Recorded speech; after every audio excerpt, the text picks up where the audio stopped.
ได้มีพิธีเฉลิมฉลองวันสุขภาพโลก 2025 ภายใต้หัวข้อการเริ่มต้นสุขภาพที่ดีเพื่ออนาคตที่สดใส สาธารณรัฐประชาธิปไตยประชาชนลาวและบรรดาครูร่วมพัฒนาได้พร้อมกันเฉลิมฉลองความคืบหน้าในการร่วมมือเพื่อปรับปรุงสุขภาพของแม่และเด็กเกิดใหม่ในระยะ2ทศวรรษที่ผ่านมาเนื่องในโอกาสวันสุขภาพโลก 2025 ที่นครหลวงเวียงจันทร์ในวันที่29 เมษายน 2025 การเฉลิมฉลองวันสุขภาพโลกแมนจัดขึ้นเป็นประจำทุกปีเพื่อเป็นการส่งเสริมความพยายามในทั่วโลกเพื่อปรับปรุงเวียกงานสาธารณสุขโดยหัวข้อได้ปีนี้ภายใต้หัวข้อการเริ่มต้นสุขภาพที่ดีเพื่ออนาคตที่สดใสซึ่งสุ่มใส่ได้การเพิ่มทวีความพยายามเพื่อยุติการเสียชีวิตของแม่และได้เกิดใหม่จากสาเหตุที่สามารถป้องกันได้และการให้ความสำคัญด้านสุขภาพของแม่หญิงในระยะยาวในโอกาสนี้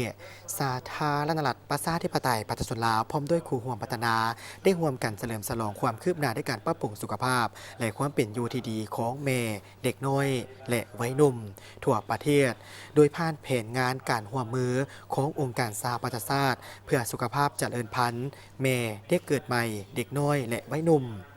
แผนงานร่วมขององค์การสหประชาชาติแมนจะตั้งปฏิบัติภายใต้การนำพาของกระทรวงสาธารณสุขร่วมกับรัฐบาลลุกเซมเบิร์กและบรรดาองค์การสหประชาชาติมาเป็นเวลา15 ปีและแผนงานที่สำคัญในการเสริมขยายระบบสาธารณสุขในสาธารณรัฐประชาธิปไตยประชาชนลาวในโอกาสนี้ดร.บุญแฝงภูมิบรรลัยศิษย์รัฐมนตรีกระทรวงสาธารณสุขได้กล่าวว่าในระยะที่ผ่านมาพวกเขาได้มีการสร้างความคืบหน้าอย่างหลวงหลายในการยกสูงสุขภาพแม่และเด็กเกิดใหม่ในสาธารณรัฐประชาธิปไตยประชาชนลาวและตีราคาสูงต่อกับการร่วมมือของบรรดาครูร่วมพัฒนาทุกภาคส่วนในการรับประกันการเข้าถึงการบริการสุขภาพที่จำเป็นสำหรับกลุ่มที่มีความเสี่ยงที่สุดช่วยรับประกันคุณภาพและผลได้รับด้านสุขภาพที่ดีแบบยืนยงให้แก่บรรดาแม่เด็กเกิดใหม่เด็กน้อยวัยหนุ่มซึ่งเป็นเวียกงานที่สำคัญและหวังว่าจะสามารถผันขยายการร่วมมือต่อไป